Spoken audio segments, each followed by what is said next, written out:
They told us to give a disclaimer. The views expressed on this podcast are those of the podcasters, any guests, and do not reflect any of the management, owners, sponsorships, or employees of thereof. Pretty much, if you're soft, don't listen to this podcast. One thing I pride myself on is just being the same and trying to look out for my folks along the way.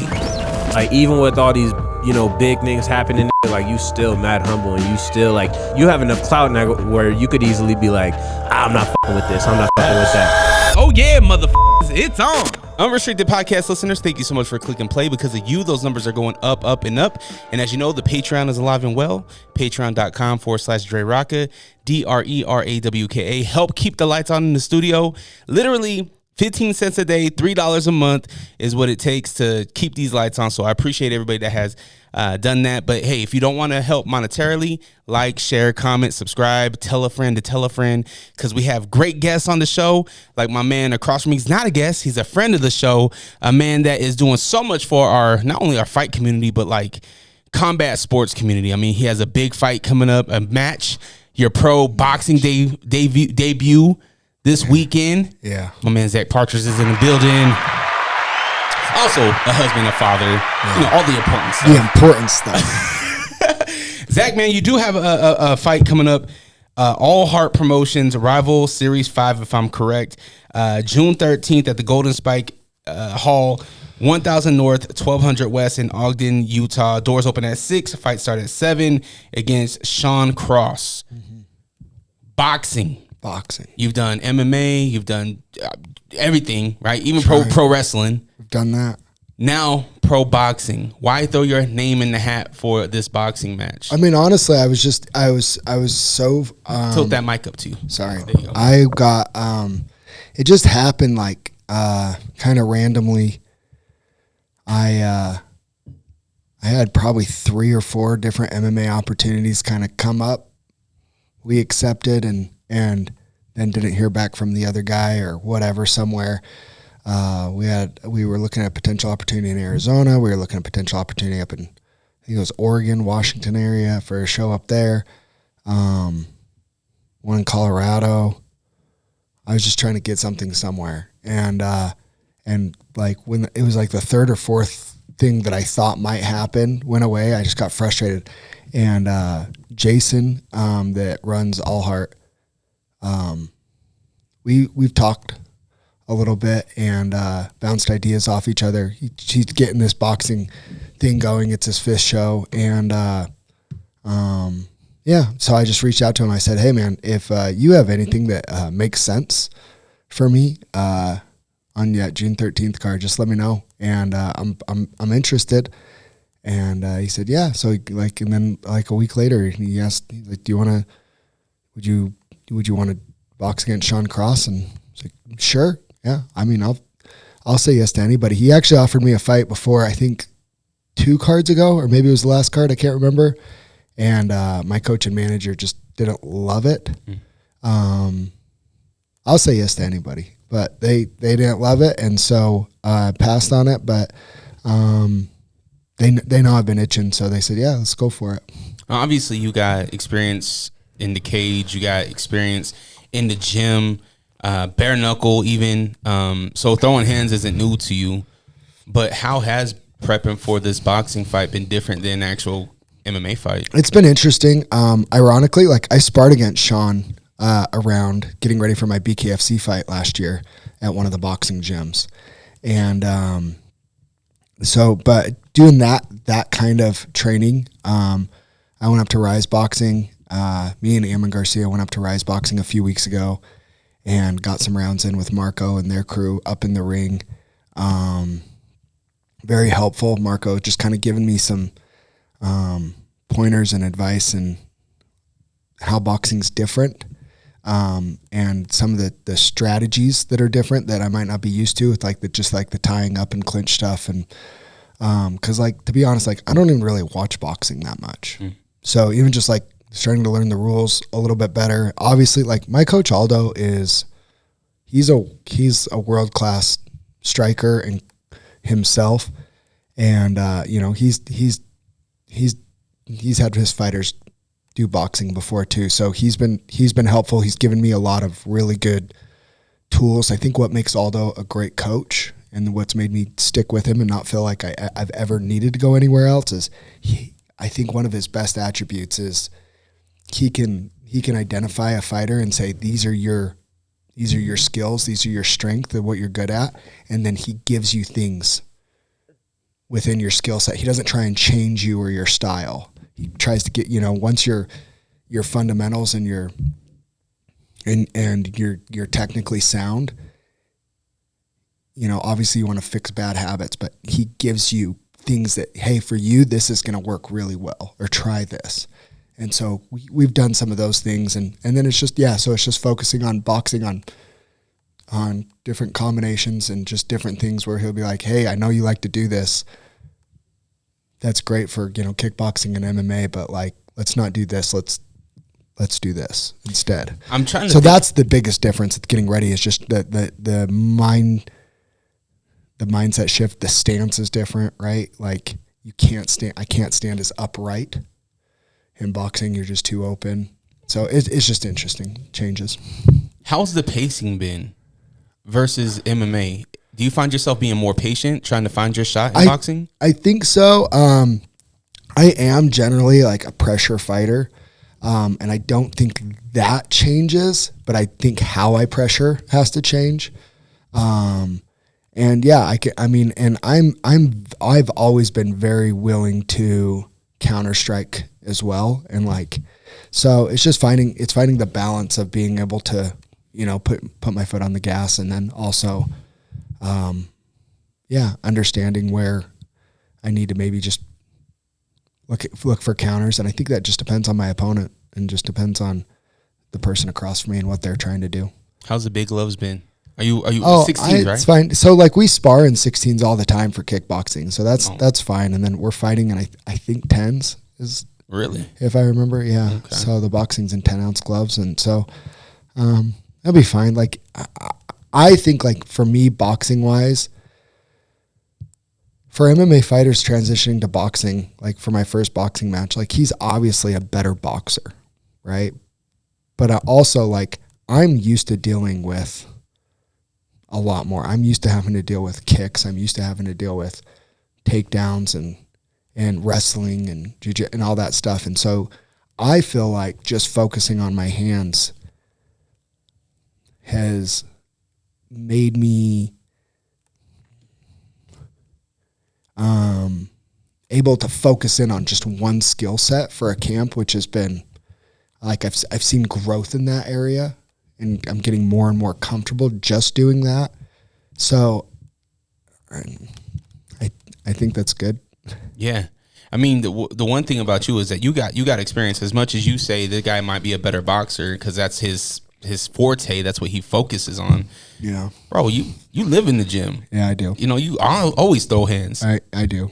So if anybody doubts your ability to stand with a boxer, we'll see Saturday night. Yeah, like I mean, if I'll say this, if anybody thinks like I don't know Sean personally. I've always had good interactions with him. I think he's a good dude. I know he does a lot of coaching. He works with kids boxing, youth boxing.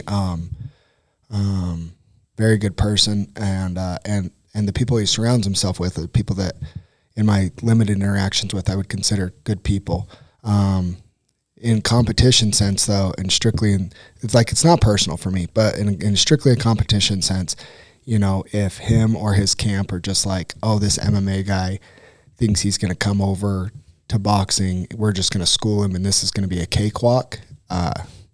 They'll be very mistaken in that, because there's things that there's things when it just comes down to, at the end of the day, like we're just going to fight. Like if he's trying to box, like I'm not just trying to box, we're fighting. I'm going to fight you.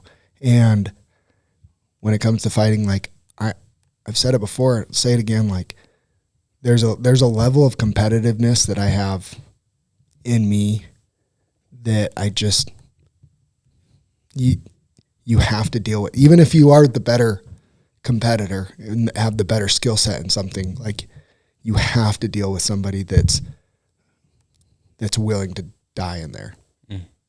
And like to get me to like, I don't know, like there's some people like you can get them to quit. You get to a point where they're like, it's not worth it anymore. I don't think people understand like the level of competitiveness that I bring to any competition that I care about and take seriously, which is if I'm competing, I care. I'm trying to win. I promise. There's not a level of competition where I don't think anybody's ever looked at me anytime, anywhere and been like, he quit in that. He has to shut my lights off. Or he has to be beating me so bad that the ref steps in. But if my understanding in boxing is as long as you're fighting back, like the ref won't step in. So we'll see. Yeah. Again, that's happening this Saturday, June 13th in Ogden at the Golden Spike Hall.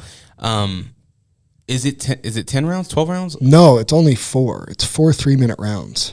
So like entry-level boxing, it's like 4 3-minute rounds, and then I think the main event might be 6 rounds, but mostly it's 4 to 6 rounds. Gotcha.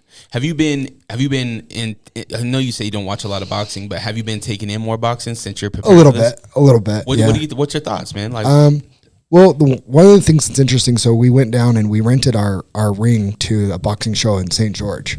I don't know if you saw that. Me and Sajin and our cage crew went down to St. George a couple weekends ago, set up our boxing ring for a boxing show. So we got to sit ringside and watch that. And there were some MMA guys that transitioned that were in this boxing event.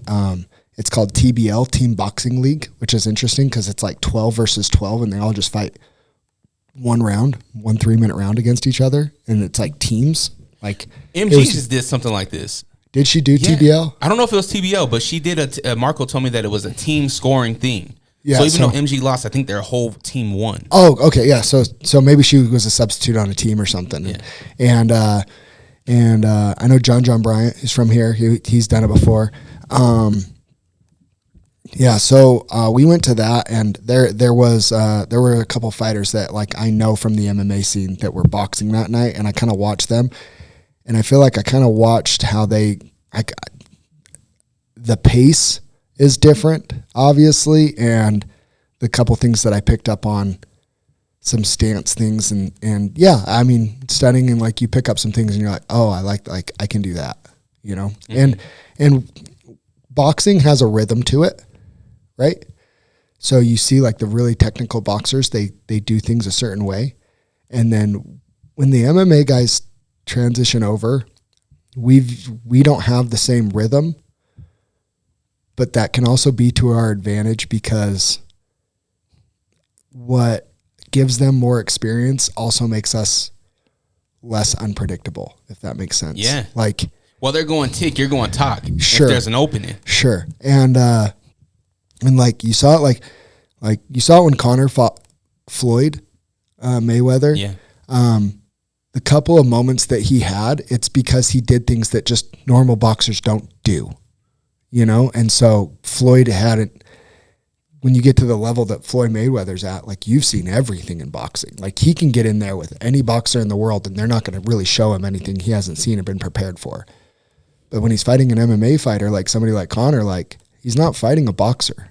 He's fighting somebody that thinks different because we're programmed different, because generally we do have to worry about other things.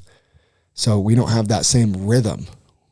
MMA fighters, you don't, especially on the feet, unless two guys are just pretty much turning into a boxing fight with minimal kicking, like there is no rhythm to it because of all the different aspects of grappling and everything else that get involved. But I feel like with boxing, there's a rhythm and almost like a cadence and a you go, I go, you go, I go, you know, and it's like, and so that's where I feel like it could be to my advantage as well.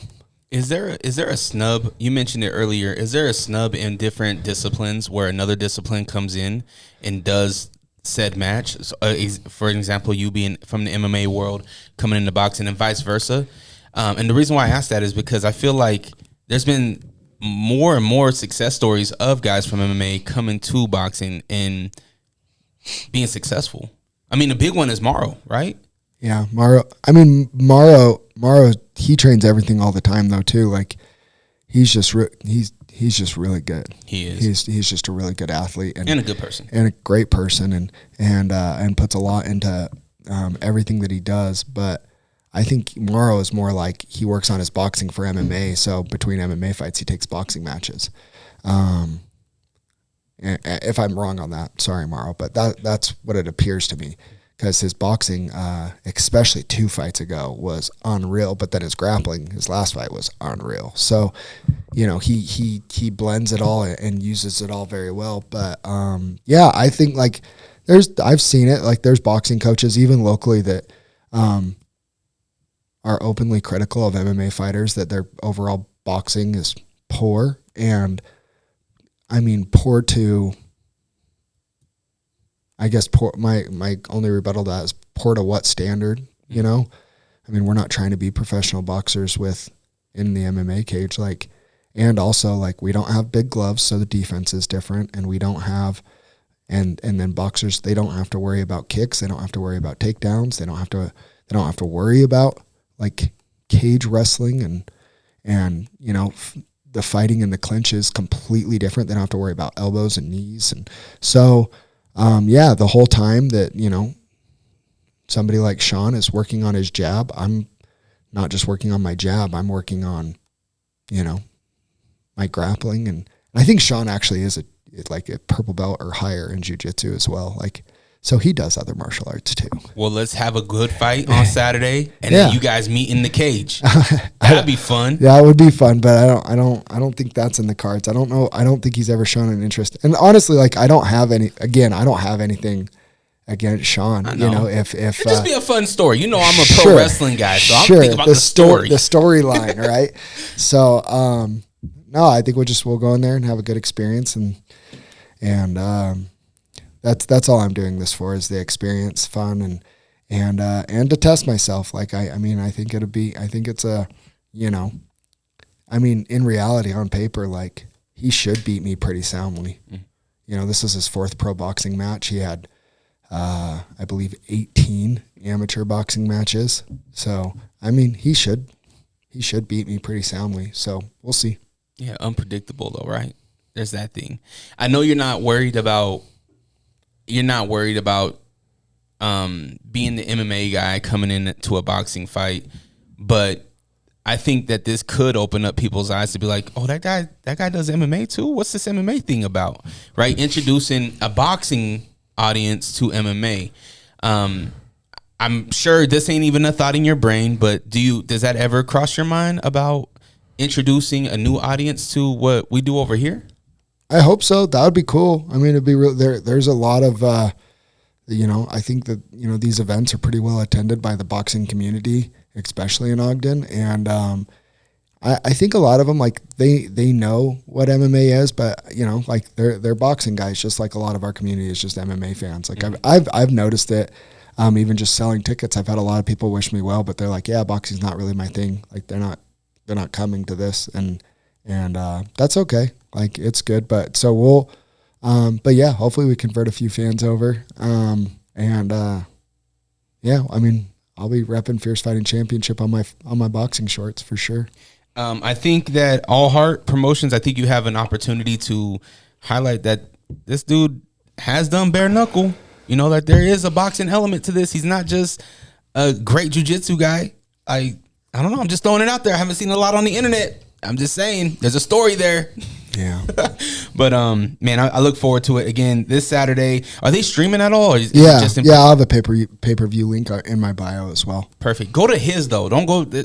I guarantee you in the next few days, there's going to be a fake Zack Partridge trying to sell you a new link that's going to take you somewhere that's going to just steal your information. So go to the real Zack Partridge.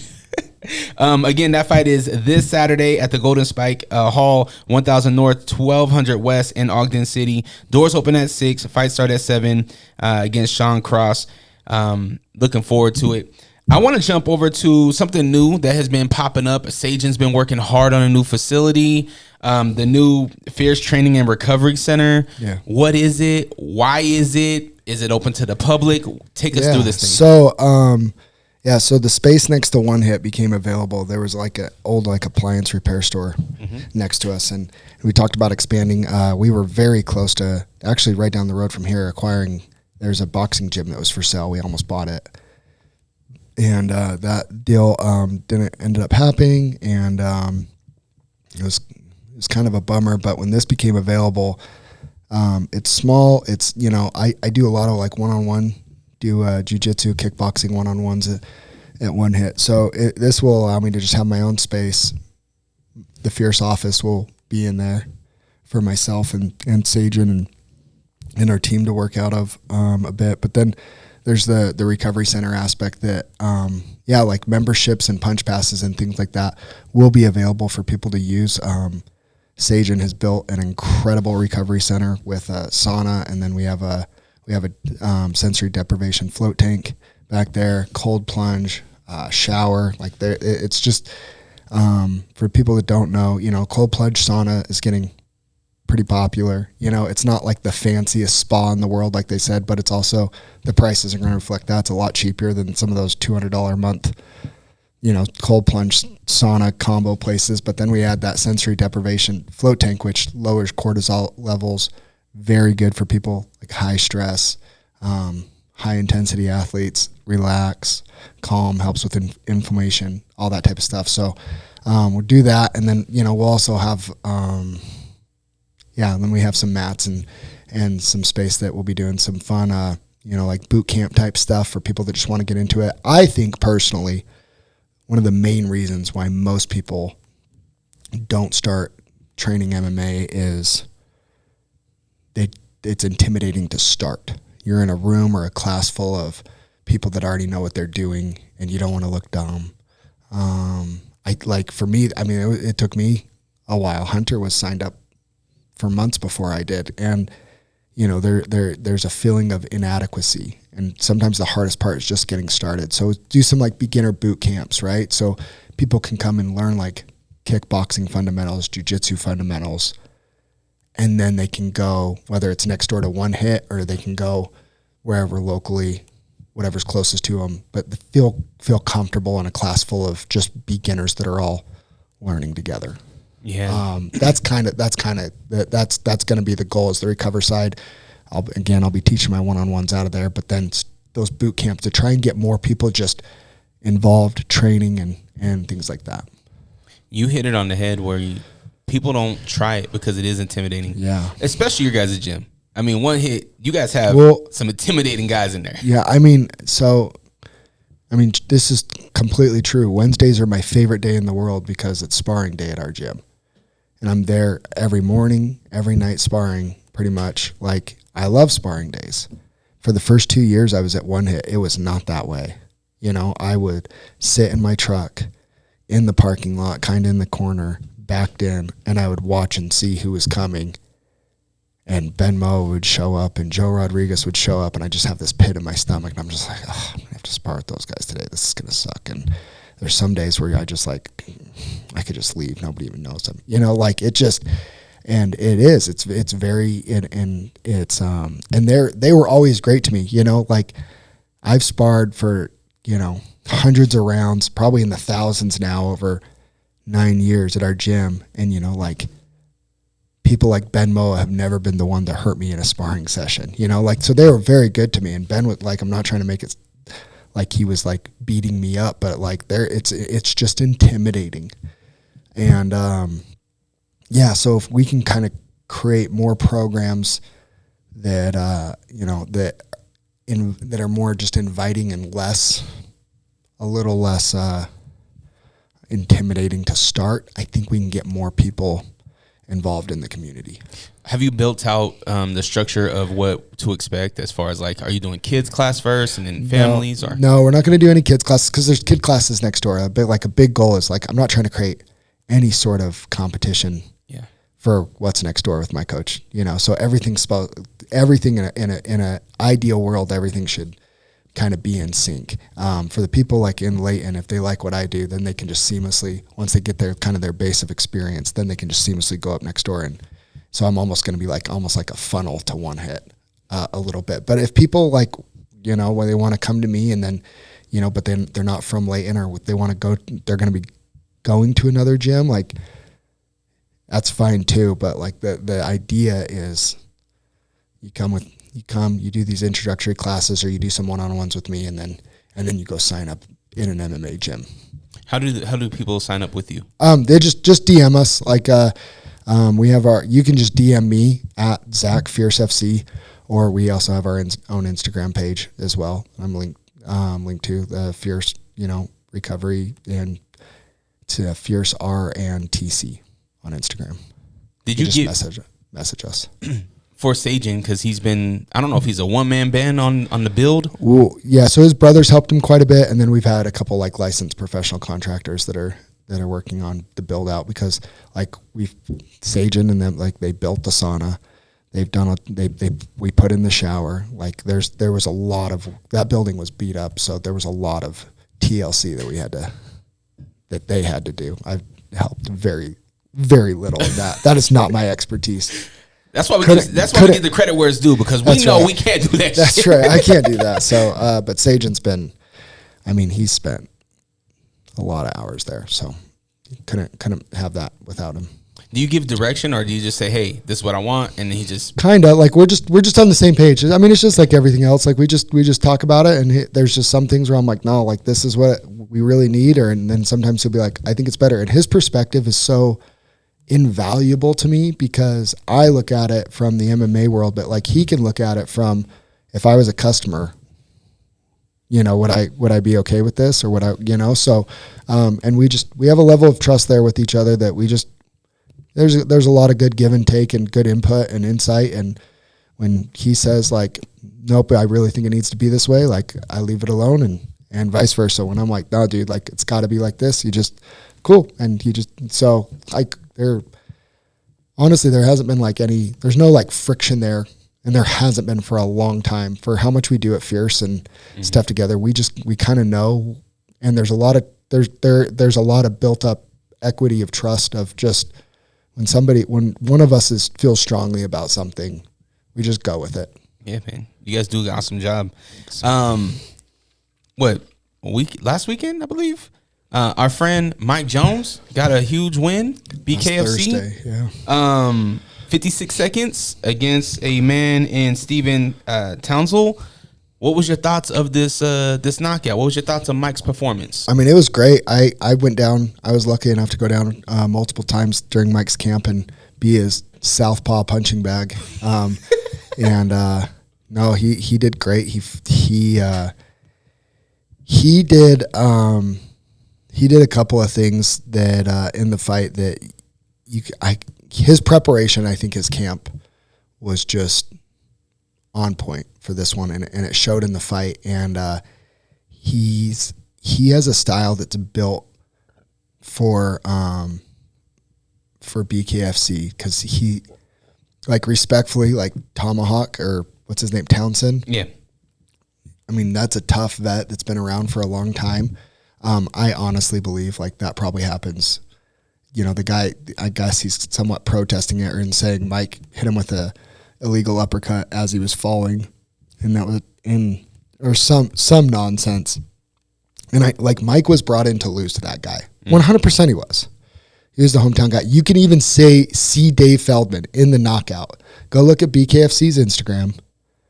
You can see Dave Feldman go, oh, and, do his whole reaction thing. And he just goes, oh, fuck, and you could see it. Like, he was like, the wrong guy won, right? For them. For us, dude, give him his, like I said it, like, man, I think they should be looking to build a card around Mike, around a title fight, and let him main event here at the Maverick Center. Like, he just went up a weight class. He went from 85 to 205, went up the weight class into somebody else's backyard, and just had a huge knockout against somebody that he was brought in to lose to. Like, that should be rewarded. Even going 3 straight after his first loss. Like, come on, let's go. Unfortunately, it just doesn't seem like that's like what BKFC wants, and that sucks. But do you think it's because Mike doesn't give the theatrics? I mean, Mike is very entertaining on the mic, but he doesn't give the theatrics of these other guys. Yeah, there's that. And then it's honestly, I just don't think the Utah guys, like, just in general, I don't know what it is. I don't know if it's like the Utah and then it's like the Mormon fan base. I don't know. I don't get what it is. But overall, nationwide, like, I just don't think that Utah gets the respect that we deserve in general. And then when there's guys like Mike that are breaking through, like, I don't know. I don't get why. I mean, Mike should be, for Mike to be really the first one that's been, like, highlighted at the Maverick Center to be taken on the road. And, like, I've been asking, that's not true. Zach Cavender got a main event spot, but he got brought in to lose too, you know, and he put on a great fight. He didn't win, but, like, he put on a great war. But it's like, they have Mike, they have Zach Cavender, Bradshaw. You know, they have Bradshaw, they had Dominico. Like, they do have. I asked to go on the road, like, give me opportunities else too, and, like, you know, like, we've all had really good performances, even getting bonuses at the Maverick Center, and then they don't want to take us anywhere else. Are Utah fighters difficult to work with? I'm not. I can say Mike's not, and I can say, I don't think any of the guys we mentioned are difficult to work with. And that's the only reason why I asked, because I'm thinking on the devil's advocate side. Sure. They're going to yell at the screen and be like, well, Utah guys probably are difficult to work with. I mean, trust me, there are some that are difficult to work with. But those guys aren't, like, in my top 10 of difficult to work with. None of those guys are. Like, I mean, what's difficult to work with? Do they know their worth? There's something to that. So maybe, like, the negotiating part, but it's like, at the end of the day, like, we're getting in there and we're the ones fighting. And as a promoter, like, they're the ones fighting. Like, and if BKFC reached out to my management and threw a number and we were just like, this is what we want, and there was some back and forth there and we don't come to a deal, that's one thing. There isn't even conversation. It's no thanks. We'll just wait until we come back to Salt Lake. You know what I mean? That's why I'm saying I don't even know if you can say it's because there's any difficult to work with, because you know, like, there's not a, like, the conversation isn't even happening to give the Utah fighters the opportunity to be difficult to work with. But I don't think they are. It's interesting, man, because you give a great point, and I really do hope Mike gets the chance to go for the title. The guy with the title right now has a worse record than Mike, right? Like, he's only, what, 2-0? Yeah. 2 wins. Mike's on a 3-win streak. 4-1 now in BKFC. Yeah, like, he just took out a top 5 guy. I mean, give him a shot. Like, we believe.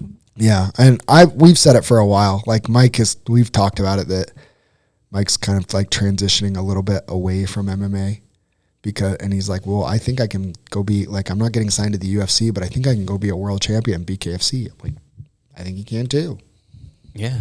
Somebody's going to realize it. Yeah. And somebody's going to put Mike on a nice stage, and he's going to show up, and then whoever is going to miss out is going to miss out. Yep.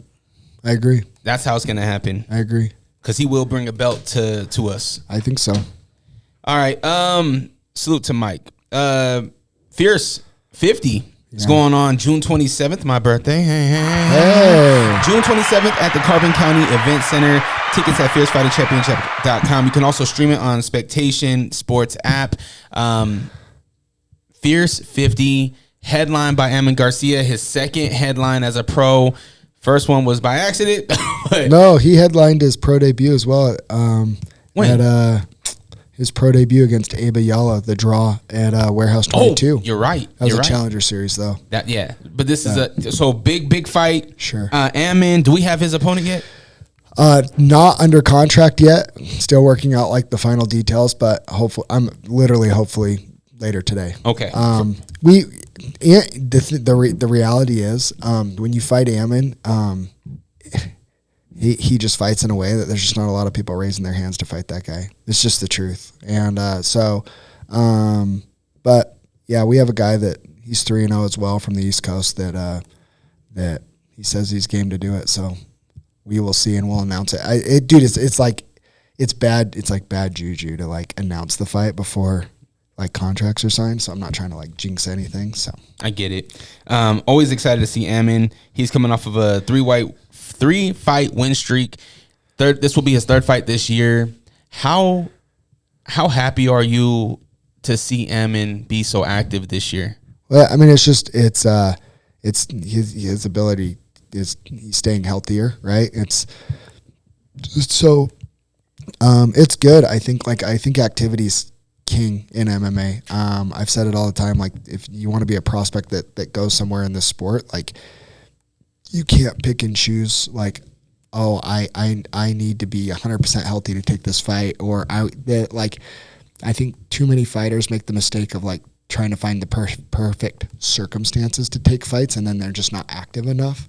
There's a number of guys here in Utah that were talented enough to go to bigger shows and make it to the next level, but their only downfall was their own decision making of, well, I want to fight that guy, I need these circumstances. I need an 8-week camp, or I need this, or I need, So, and Ammon's just been like, nope, we're going, and like the plan is like he wants to, fight in June, and then, and get that one done, and then rolling into August, and then fight one more time this year and get 5 in. Like, that's his goal. And I think that's a great goal, like, and everything's always in pencil, right? You don't know what opportunities, but man, there another short notice opportunity could show up. He could get 6 in this year if he's healthy. Like, you never know. So, I think he's showing, I think he is showing the path that more fighters need to do, is just always be in because that's the other thing. He's always in the gym. So he's always ready. So I think that's a big bonus for what Ammon's doing in his trajectory right now. Yeah, the man is moving, he's grooving, and he's well rounded. This last fight, a guy wanted to go to the ground, and his defense was so good. Yeah, that guy was a high level black belt in jiu-jitsu, and it showed. And the hard things for people when they're a specialist like that is he couldn't get any amateur fights to go through and stick because he was a higher level black belt in jiu-jitsu, even though his striking was maybe not up to par for a professional MMA fighter. It wasn't horrible, but it was, that was his first time being in a cage with another man in 4-ounce gloves. Like, striking that's a lot. And Ammon's quite the opponent to get your first taste of that with. But when they got in the grappling exchanges, like he was fast, and his grappling was tricky, and Ammon definitely had to respect that. Jason Ergel is also on there. Announced he's gonna be fighting McDonald. Yep. Co-main event. Yeah, that one's interesting.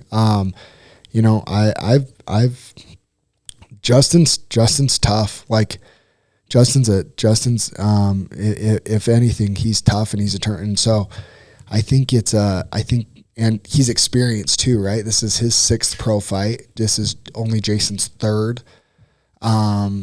So Justin does have an experience level in there. He brings a very gritty style of wrestling. So, Jason, I'm very interested because I think if Jason goes and applies some of the same strategy that Marco did when Marco Sanchez fought Justin McDonald at the Maverick Center last year, that could go well for him. But always what's interesting is if Jason tries to replicate Marco's strategy, and he goes in there with that game plan, and Justin fixes those mistakes and fix those holes, then what does the fight look like? So I think that's a very interesting, and it's a really good co-main event. Ergel's a little taller than Marco, right? Yeah. Ergel's like 6'4", 6'5". Sheesh. Yeah. He's tall.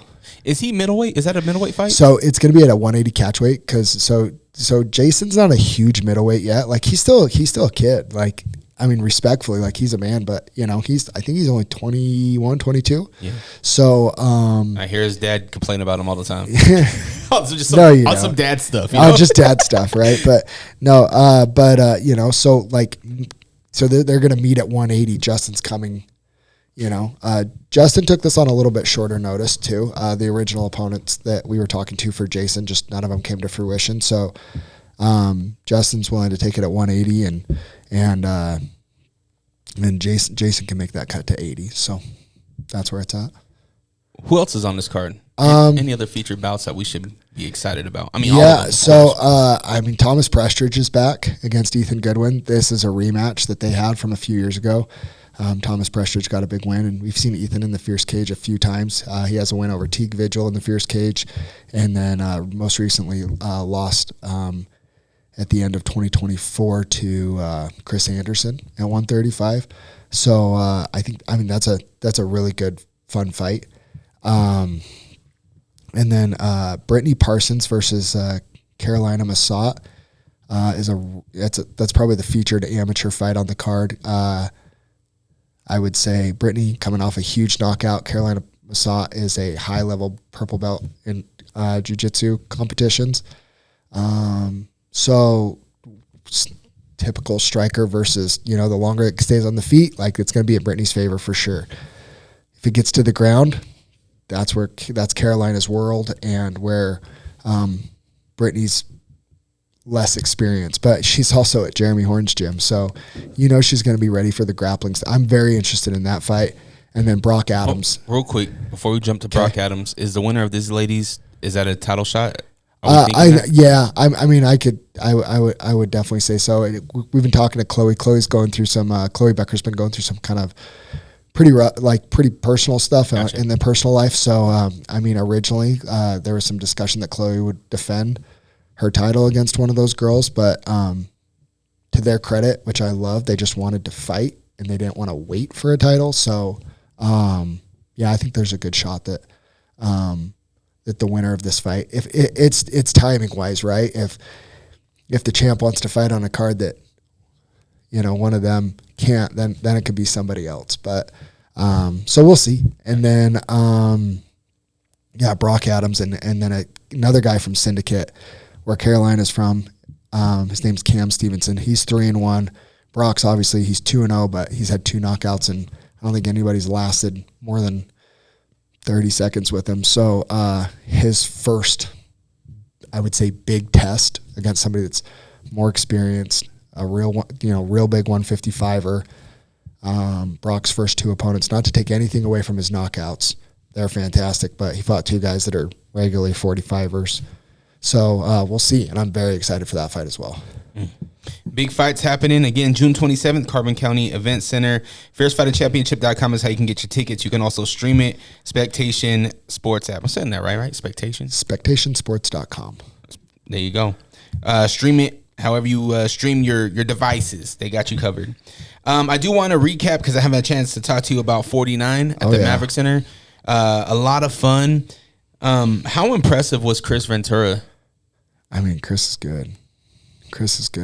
He's smooth. He brought an intensity to that fight that I think that his fight back in October just left a really sour taste in his mouth against Nate Ayers, and I think he's just kept that chip on his shoulder, and it's good. I give Chris a lot of credit. He said yes to some tough matchups, bet on himself, and the Nate Ayers fight obviously didn't go his way. It is an MMA fight, and Nate just utilized his positional grappling in a way that it just didn't allow Chris to really ever get in a rhythm on the feet or be able to execute what their game plan was. And so hats off to him. But the intensity he brought into that fight, that was a very, very convincing win. And I think I'll be talking to Marco soon, I'm sure, about what's next for him. But I think we have some big announcements, and I think coming up real soon, and I think Chris will be a part of those. Best fight shorts in the game, just saying. On his the Toronto Raptors ones are my favorites. The Magic ones were cool, but the Toronto Raptor ones are my favorite. They're dope. I can't wait for him to throw up.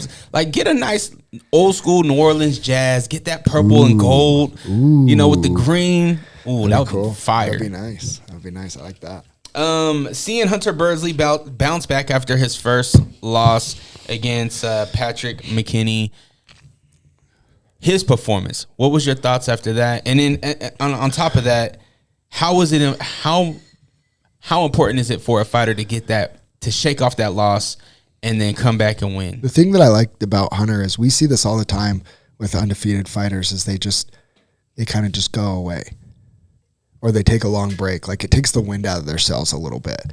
They almost have to, like, build back up to getting back in there. Hunter was, like, right back at it.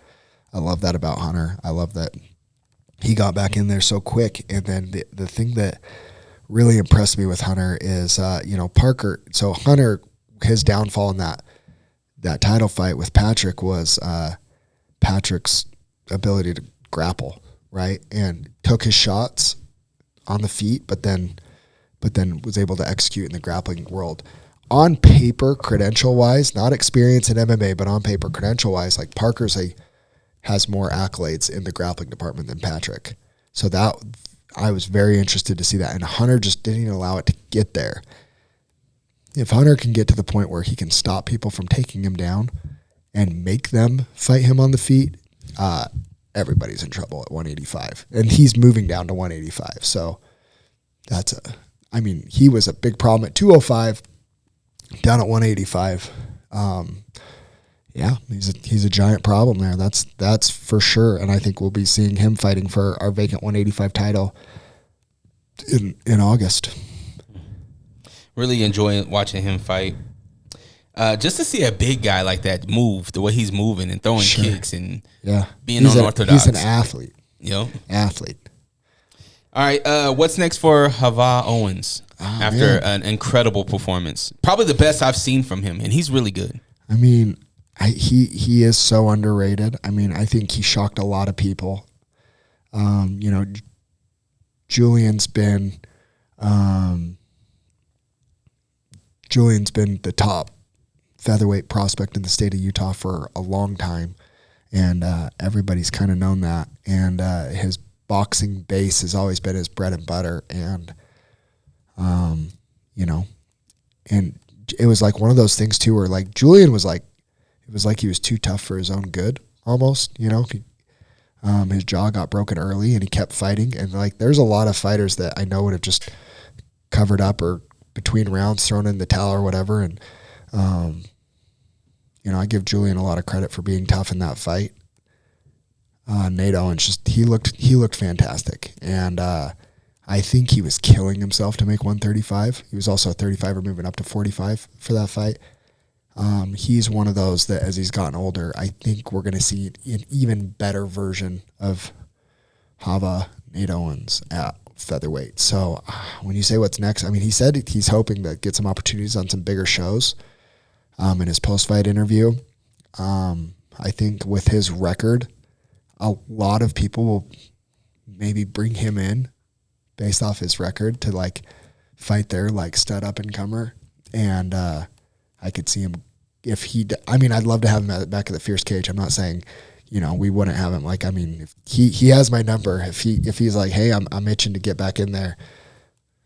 I mean, I'm always interested in having him. He's one of my favorite people to work with.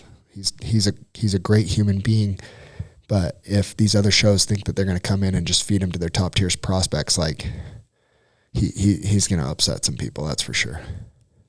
I love to see him fight. I don't know him on a personal tip, but everything I've seen of him, any interview and everything like that, I'm like, this guy is a genuine guy. You can even see the compassion that he had for Julian at the end. I don't know much about it's Maori Fight Institute or what's his gym? Maury. Yeah. Do they have other fighters over there? They have a few. Okay. Ryder Campos been out of there for us. I think they have an amateur or two that's around as well. So. For some reason, when we talk about Utah MMA, I feel maybe it's just my own naiveness. I don't hear Owens' name in the front running of these guys that are their gym. I would say is a lot more in the jiu-jitsu world. That's where their main focus is, I would say. So I think that's why. Gotcha. Will we see Teague fight again this year? Absolutely, you will. Is he 5-0 right now on the streak? He's the longest winning streak in Utah with 5 wins in a row. I love to see it, man. Yeah. That dude. We the one thing that has been consistent about Teague's story is where he started and where he is currently. Right, to go, what was it, 4 losses in a row? 0-4 to 5-4. And in a good fashion. Yeah. Like, he is incredible and a good human. Yeah. Great person. I mean, Teague is the prototypical story of, and not to toot like one hits horn too much or whatever, but the prototypical, like when you are your own, not your own coach, because he's had help from his dad and his uncle and things like that. But, when you're trying to do your own thing, basically borderline, not to be disrespectful in any way, I love Teague, but he was a borderline and independent fighter for his first 4 fights. Didn't really have a fight team around him, didn't really have a head MMA coach around him, anything like that. And didn't have anybody telling him, don't take that fight, don't take this fight or whatever, he lost some really tough competitive fights. Him and Austin Strill was an unreal fight, but he was another one. He was killing himself to make 135. I actually think a couple of those fights he just lost because he just run out of gas, not because he wasn't prepared, but it was because your body can only do so much after that type of a weight cut. He was killing himself to make 35. I don't think it's a coincidence that he moved up to 145 and started training with us at one hit, and then he runs off 5 in a row.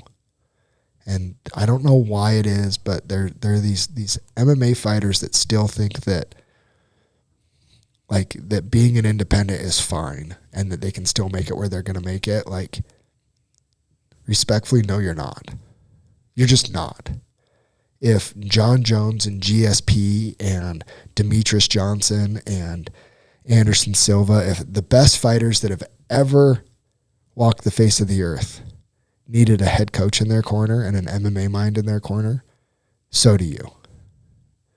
So, and I'll tell you this, since Teague's walked through those doors, he's one of the most humble, coachable people you'd ever meet, and it's just, he's just thriving in that type of environment. And plus he still does his own stuff too. Like he still works with his uncle and they're still in his corner and like it, but he does have some of those extra tools that really matter around him.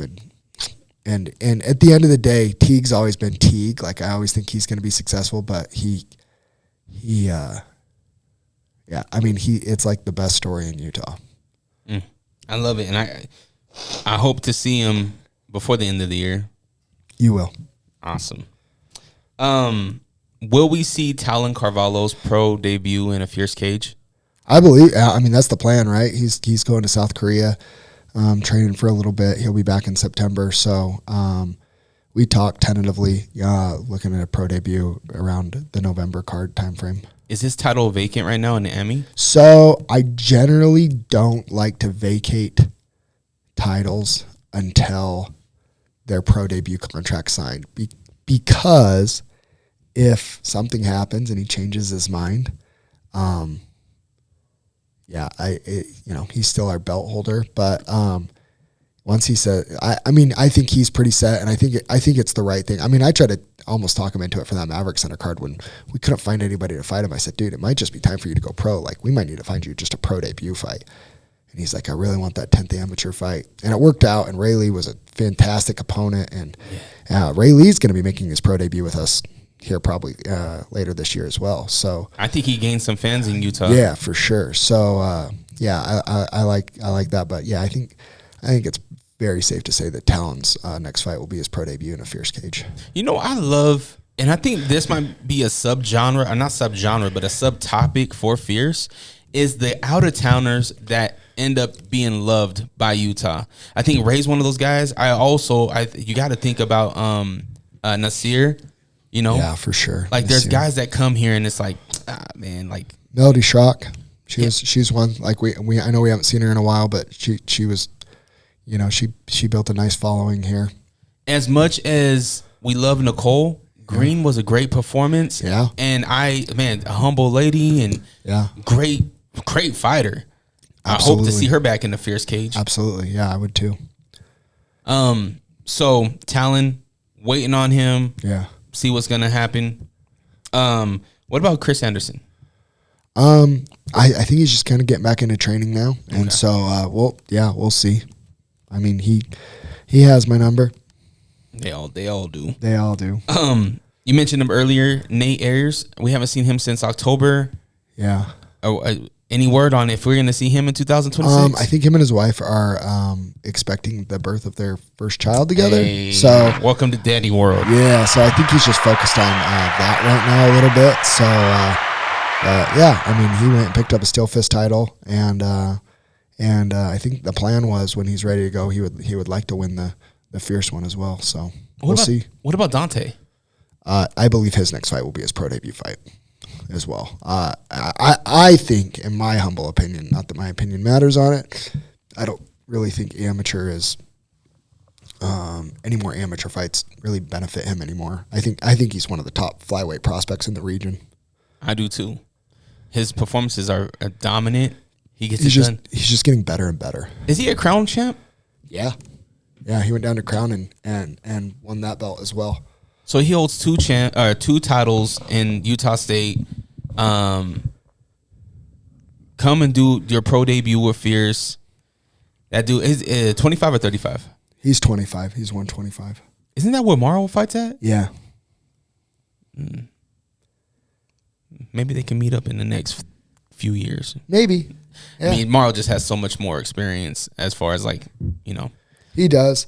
Dante's a big flyweight too, though. Morrow's not. I mean, that's a fight with some experience, and Morrow just stays so active. I don't know if their records would ever actually get to the point where it makes sense. Yeah. Because Morrow's activity. I mean, he's fighting up in Boise for their Front Street's pro flyweight title in July now.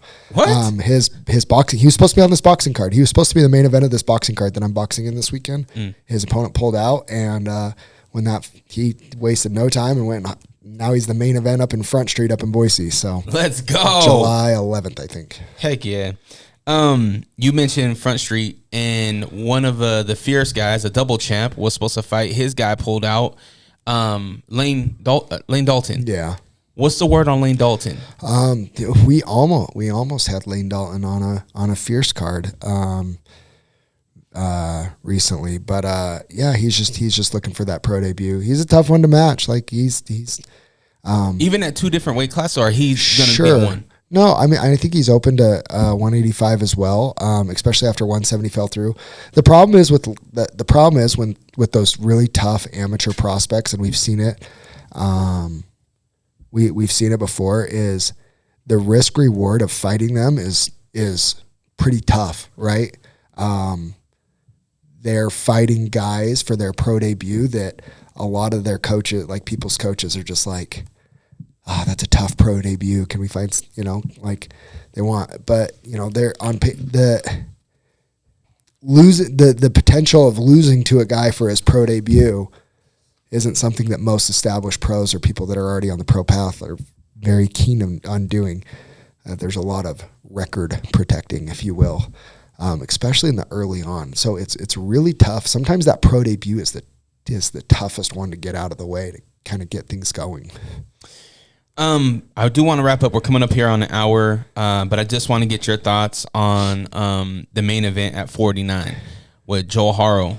Obviously very tough to watch, not only as like a spectator, but like as a friend of Joel. Have you had a chance to talk to Joel? Yeah. I heard your guys' the final thoughts of that, and I thought you said some really, really solid things about Joel. But what is your thoughts for Joel and getting him back into a cage and shaking this one off? Yeah, I mean, whenever he's ready, I think it would be good for him to make sure it happens, before the end of the year. He needs to make sure his head's right. I just think it's one of those things where, he got caught. He got caught by a guy that had a lot of fights and a lot of experience. Like, he didn't lose to, that guy wasn't brought in as some chump just for Joel to steamroll over. That was Joel needed to get a big quality win against a guy with a big record like that to to try and make the step that he was, and he got caught. Like, it's just plain and simple. I don't think one of the toughest things about this sport is sometimes you can say, oh, that, you know, you can see when somebody gets outclassed. But in this sport, like, the more skilled and better fighter loses all the time. And like, I do like it, and it doesn't matter. And I've said it so many times that we've seen some of these upsets where I'm like, I just truly believe that if, you know, you guys fought 10 times or, you know, 100 times, like, you'd win more often than not. But it does all that matters is that one time. Mm-hmm. And that's one of the things that's so hard about the MMA game is it doesn't really matter who the better fighter is. It's who's better that night and who's on that night. And, yeah, I just, that was rough because, like, as a person, Joel's in a group of, like, just good human beings that even if there wasn't even a fight game involved, like, I'd still want to be friends with Joel, you know? And, so you just want the best for people like that. But that's part of the fight game. And at least fighting is just something that we do. It's not who we are. Bingo. And so I think Joel, like, overall, like, I still think his life is gonna be just fine. Mm-hmm. But I wanted that for him. I wanted that moment for him and put that belt back on him. And it's a bummer that his opponent missed weight, so we don't even have like a built-in storyline for like a rematch for the belt or anything like that. But you love those storylines. So. Yeah. Well, I told him, I said, the story, you know, putting on like the story in the business cap, right? As a ticket seller, I guess. Yeah. Redemption sells more tickets. Yeah. Than I feel like defending does.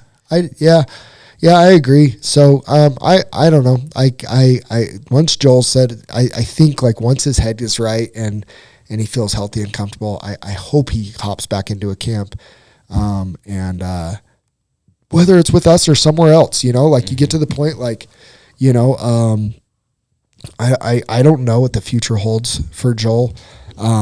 You know, I'm not a UFC decision maker, but you know, if that's still his goal, which I think it is, I mean, his last chance resort is to just get insanely active and go on a run and get on a roll. That I mean, really, that's his only shot. So whether it's here or it's opportunities elsewhere, I just want to see him in a cage and get going. Yes, we do want to see you, Joel. Love you, brother. I know you're doing the potty dance. You got a small baby bladder. So go get tickets for Zack's fight this Saturday, June 13th at the Golden Spike Hall, 1000 North, 1200 West, Ogden City. Doors open at 6. Fight start at 7 against Sean Cross. This is an All Heart Promotions number 5.